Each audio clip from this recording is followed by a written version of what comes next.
આજની ધર્મકથા. પ્રણામ. હેમરાજ શેઠ અને શેરશાહ, આ બંનેની દોસ્તી જે રીતે આગળ વધી રહી છે અને જે રીતે એક પછી એક કામ કરી રહી છે, એ જોતા આગળનો આખો ઇતિહાસ એ બહુ રસપ્રદ બનતો જાય છે. આ બંનેની જોડીએ બંગાળમાં જે રીતે ફતેહ મેળવી, રાજ્ય સ્થાપ્યું, રાજ્યની અંદરમાં સુશાસન સ્થાપ્યું, આખીને આખી રાજ્ય પદ્ધતિની અંદરમાં આમૂલચૂલ ફેરફારો કર્યા, જેને ખરા અર્થની અંદરમાં પ્રજાતંત્ર કહી શકાય એવા અધિકારો પ્રજાને આપ્યા. એ જોતાં પ્રજા એટલી બધી ખુશ હતી, એટલી બધી પ્રસન્ન હતી કે ચૌરે ને ચૌટે આ શેરશાહ અને આ વાણિયો એ બેવની વાતો થવા લાગી. અને વાતોને ક્યારેય કોઈ મર્યાદાઓ નથી હોતી, સીમા નથી હોતી. એ ફક્ત બંગાળની વાતો બંગાળમાં જ રહે એવું નહીં, એ વિસ્તરવા લાગી, પ્રસરવા લાગી. એમાં પણ હુમાયુની બેગમ માટેનો જે પ્રસંગ થયો, એ પ્રસંગના કારણે રાજ્યની, દેશની સ્ત્રીઓના મનમાં આ શેરશાહ માટે જે રીતે આદરભાવ જાગ્યો, બહુમાન ભાવ જાગ્યો, એ બહુ અલૌકિક હતો. આપણી માટે કદાચ આ અત્યારે એક પ્રસંગ હતો કે શેરશાહે બહુ જ પ્રામાણિકતા દેખાડી, પરંતુ એ સમયની સ્ત્રીઓ કે જે લોકો બહાર નીકળતા પણ ભય પામતા હતા, જે લોકોને ઘરમાં આવીને ક્યારેક કોઈ મુગલ સૈનિક ઉપાડીને લઈ જાય એવી સ્થિતિમાં જીવવાનું હતું.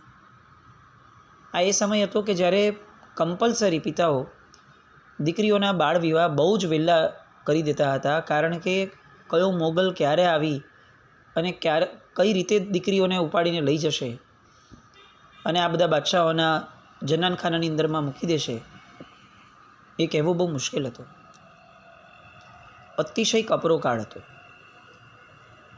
મુગલોનો કાળ એટલે એમ અપેક્ષાએ કહી શકાય કે ભારત માટે અંગ્રેજો કરતાં પણ કરતાં બદતર કહી શકાય એવો કાળ. જે કાળની અંદરમાં શ્રદ્ધેય એવા ઈશ્વરીય તત્વો એનું પણ ભંજન થતું હતું. જે કાળની અંદરમાં જેને સૌથી મોટું ધન કહેવાતું હતું એવું સ્ત્રી ધન આપણું, એ પણ ક્યારે પણ ભંજન થઈ શકે એવું હતું. જે કાળની અંદરમાં સંપત્તિઓ ક્યારે પણ લૂંટાઈ જતી હતી, કોઈ પણ ગમે તે આવીને ઉપાડી જતું હતું. જે કાળની અંદરમાં આગમ ગ્રંથો અને ધર્મની પોથીઓ એ બધું બાળી અને તાપણા કરવામાં આવે એ હદ સુધી એ ક્વોન્ટિટીની અંદરમાં એને બાળવામાં આવતા, એવો એ મોગલોનો કાળ.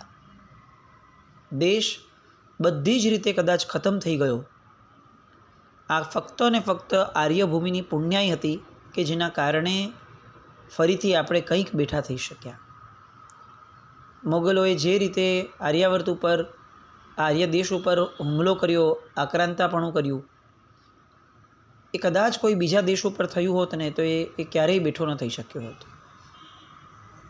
જસ્ટ બિકોઝ આ દેશની ધરતી એ સત્વશાળી છે, આ દેશની ધરતી એ પવિત્રતાની પૂંજ સમી છે, આ દેશની ધરતી એ આશાઓ અને અપેક્ષાઓ એને પૂર્ણ કરનારી છે, સતને માટે લડનારી છે અને સતને જીવાડનારી છે. એટલા માટે જ આજે આપણે એ કાળની ઘણી અસરોમાંથી બહાર આવી શક્યા. અલબત્ત એ માનસિકતા, એ ગુલામી, એ આજે પણ આપણે દેશની અંદરમાં જોઈ રહ્યા છીએ કે જેમાં એ લોકોના અંશ સમા વિચારધારાવાળા વ્યક્તિઓ એ આ દેશની મૂળભૂત પ્રજાને દબાવવા માટે ખૂબ ચકચાર જમાવતા હોય છે. પણ સમયાંતરે દરેક વસ્તુઓ ક્યાંક ને ક્યાંક એનો રસ્તો કાઢીને આવે છે. વાત છે હેમરાજ શેઠને એમના પિતાએ આપેલા કહેણી, કે જેમાં એમણે બહુ જ સ્પષ્ટતાથી લખ્યું કે હું મારો દીકરો ગુમાવવા ઈચ્છતો નથી. હું આ કુંદનનો ધણી એ કોઈક યુદ્ધની અંદરમાં ખુવાર થઈ જાય એવું ઈચ્છતો નથી. હું આ કુંદનને વિધવાના વેશની અંદરમાં જોવા ઈચ્છતો નથી.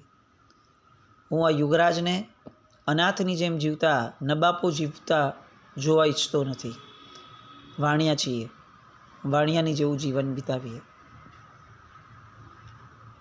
અને આ પત્ર વાંચી કુંદન સાથે વાત કરી અને હેમરાજ શેઠ એ થોડા ઢીલા પડ્યા. સ્વીકાર કર્યો, પિતાની આજ્ઞા છે ગમે તેમ તો. અને એટલે એમણે શેરશાહને કહી પણ દીધું કે ભાઈ, હવે બંગાળનું રાજ્ય આવી ગયું, દુશ્મન હવે સાવ ઢીલો પડી ગયો છે. ઢીલા પડેલા દુશ્મનને તો હવે એક જ વારની અંદરમાં ખતમ કરી શકાય એવું છે.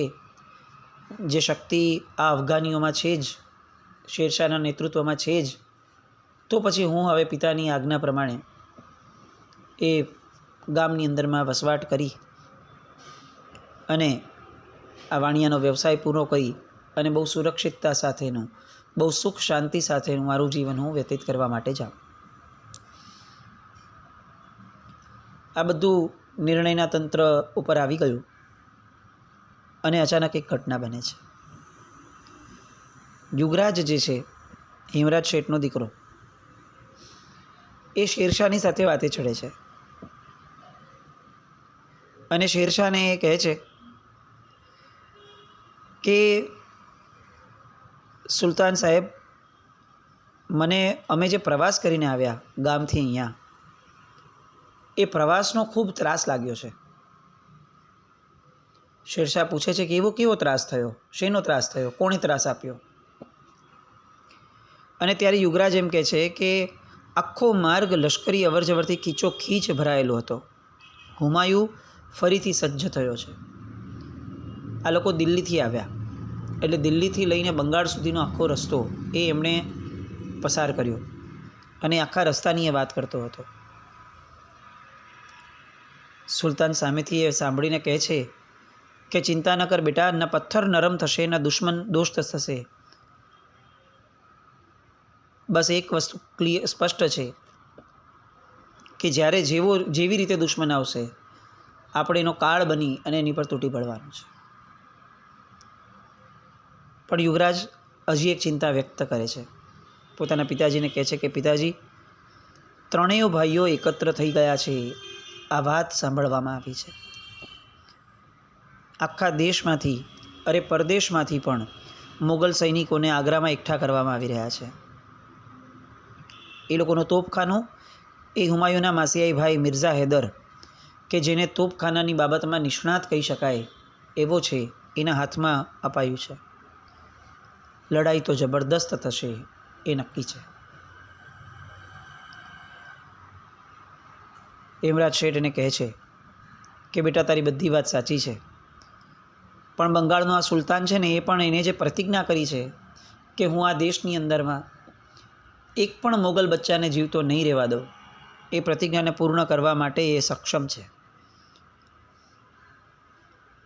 મોગલ મુક્ત ભારત, કદાચ આવું સ્લોગન ત્યારે એને આપ્યું નહીં હોય, પણ એ મનની અંદરમાં જે એક ગાંઠ વાળીને બેઠો હતો. શેરશાહ પોતે અફઘાની બચ્ચો છે અને મોગલોના આ ત્રાસને પોતે જોયો છે, અને કોઈ પણ દેશ ઉપર રાજ્ય કરવા સમયે તે દેશની પ્રજા સાથેનો જુલમ, તે પ્રજા સાથેનો અન્યાય એ આ શેરશાહને, આ પઠાણના બચ્ચાને સહન થાય એવો ન હતો. અને એટલે એ પણ વાતમાં બોલ્યો કે મોગલોનો તો સત્યાનાશ નક્કી જ છે. એક દિવસ સાફ કરેલા ઘઉંમાં કાકરા શોધી જ શકાશે, પણ હિન્દમાં રહેલા એક પણ મોગલ બચ્ચાને શોધી નહીં શકાય. એ સ્થિતિ ઉપર હું આ હિન્દુસ્તાનને લાવીને જ રહીશ.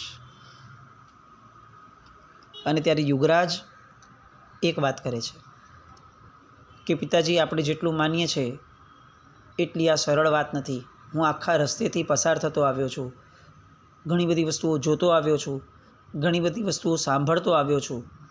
મનની અંદરમાં ઘણો ઉદ્વેગ હતો. ચોક્કસ સાથે રહેલા માતા એ કંઈક બીજું જ વિચાર કરતા હતા, પણ મને એવું લાગતું હતું કે તમે જે કદમ ઉપાડ્યો છે એ કદમ એની મંઝિલ પર ન પહોંચે ત્યાં સુધી જો આ કદમ પાછા વળે તો એ કેટલું શોભાસ્પદ રહેશે.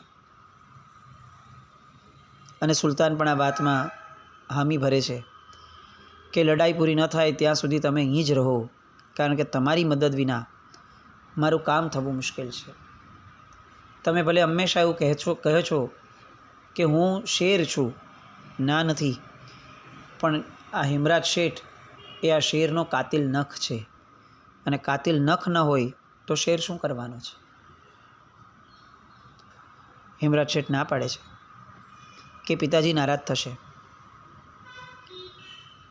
અને પિતાજી ઘણી દુઃખની સ્થિતિમાં આવી જશે.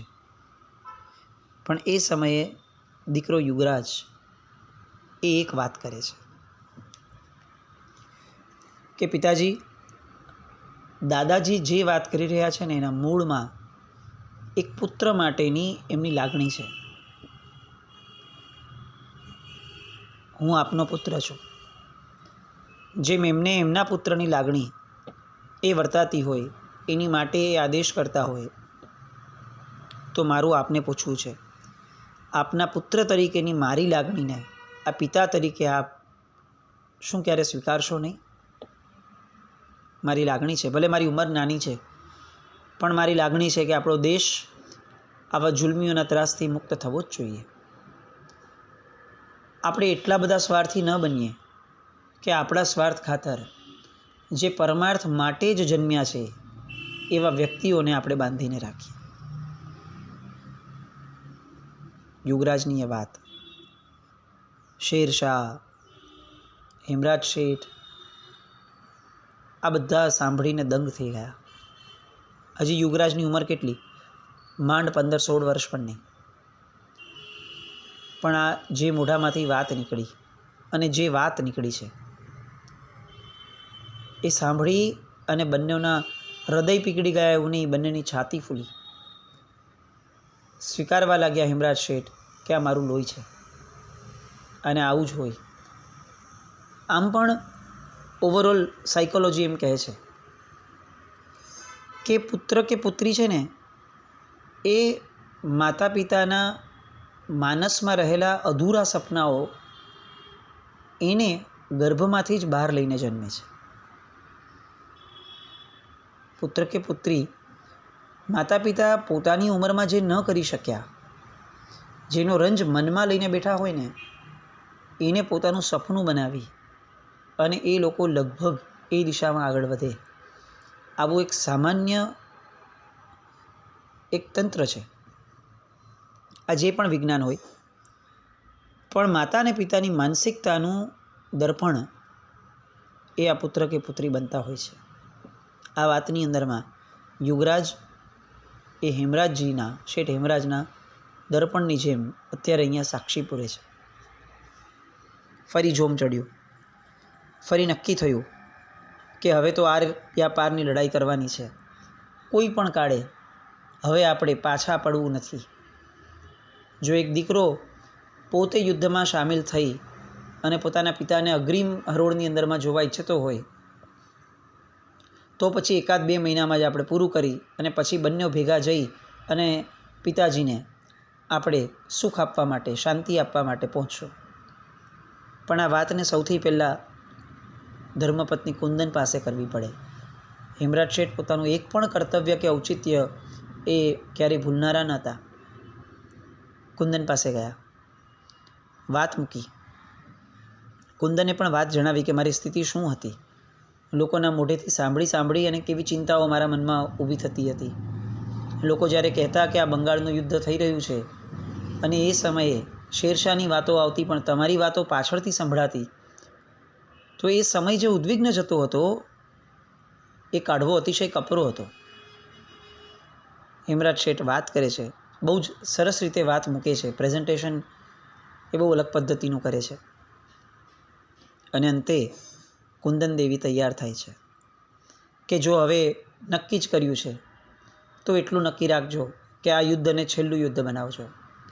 હવે હુમાયુ બચીને પામે અને ફરી મારા ધણીએ એની સામે લડવા જવું પડે એવું ન કરતા. આપણા દેશની સ્ત્રીઓ, આપણા દેશના બાળકો, ચાલો દેશ તો બરાબર છે, આપણા જૈન શાસનમાં થયેલી સ્ત્રીઓ અને બાળકો,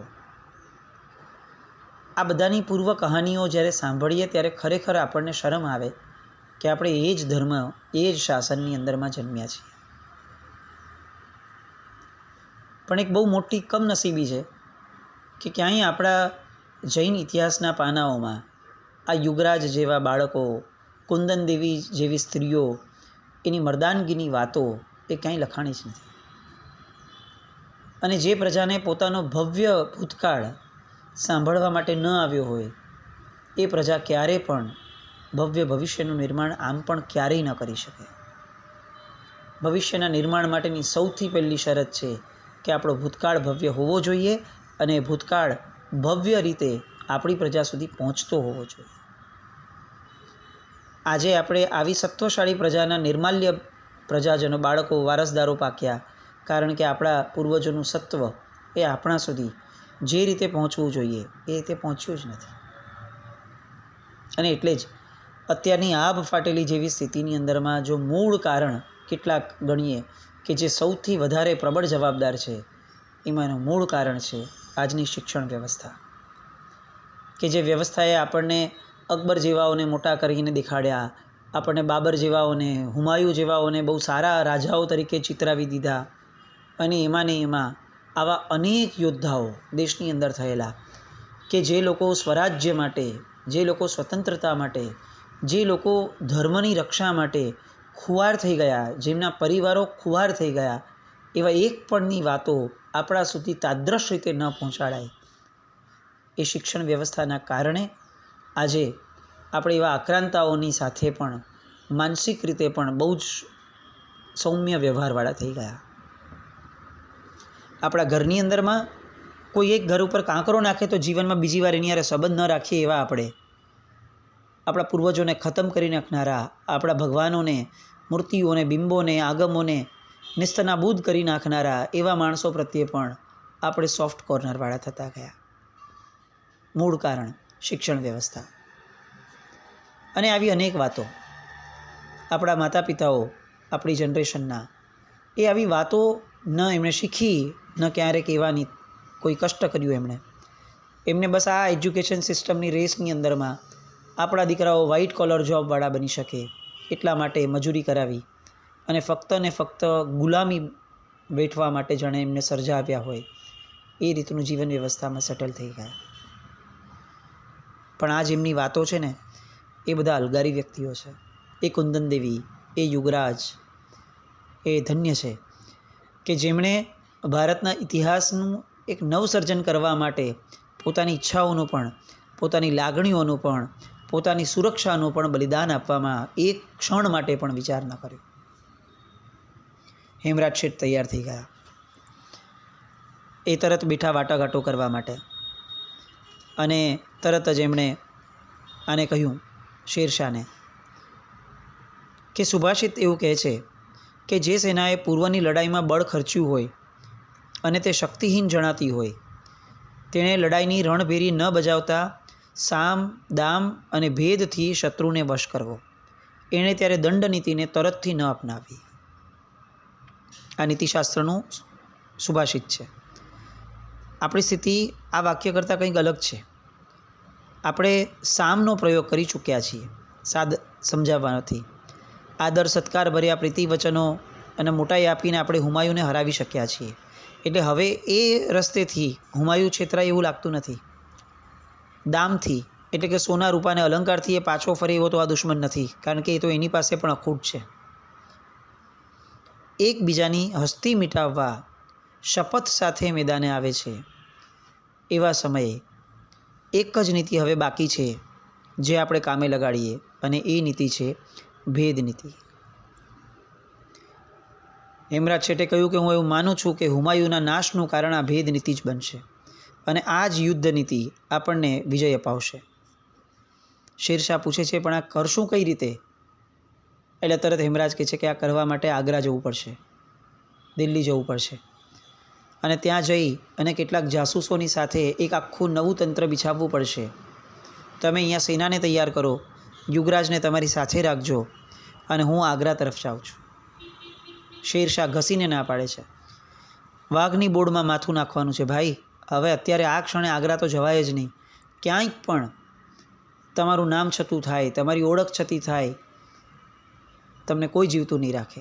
કારણ કે અત્યારે દુશ્મનો પૂર્ણ તૈયારીઓની બરોબર લાઈનમાં લાગ્યા છે. એવામાં સૌથી મોટો દુશ્મન જો એમના હાથમાં લાગી જાય તો એ કઈ રીતે એને છોડશે.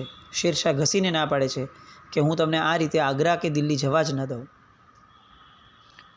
અને ત્યારે એ સત્વશાળી સિંહ પુરુષ સમા હેમરાજ શેઠ હેમુ એ શેરશાહને કહે છે કે વાઘની બોર્ડ તો હવે જોઈ લીધી છે ભાઈ, મારી પાસે એક બહુ સરસ મજાનો એક પ્રયોગ છે, જે પ્રયોગ આ વાઘની બોર્ડને આજુબાજુથી જ ખતમ કરી દેશે. શેરશાહ પૂછે છે એવો કયો પ્રયોગ? અને ત્યારે વિક્રમાદિત્ય હેમુ ભવિષ્યમાં જે બનવાના છે એ હેમરાજ શેઠ એ એમના મગજનો આખો ને આખો યોજના તંત્રનો ભાગ એ રજૂ કરે છે. હુમાયુનું સર્વનાશ કરવાનું સપનું એ કઈ રીતે આપણે પૂર્ણ કરશું? તમે અહીંયા યુદ્ધ નીતિ લડો અને હું ત્યાં કઈ નીતિથી લડીશ, એની વાત મુકાય છે. એ વાત અને આ નીતિઓની એક્ઝિક્યુશનની ધારા કઈ રીતે ખરેખર હુમાયુ મૃત્યુ પામે છે, હારે છે, એ બધી રસપ્રદ અને રોમાંચક વાતો માટે આવતીકાલે ફરીથી મળીએ. જીને આજ્ઞા વિરુદ્ધ કંઈ પણ બોલાયું હોય તો મિચ્છામિ દુક્કડમ.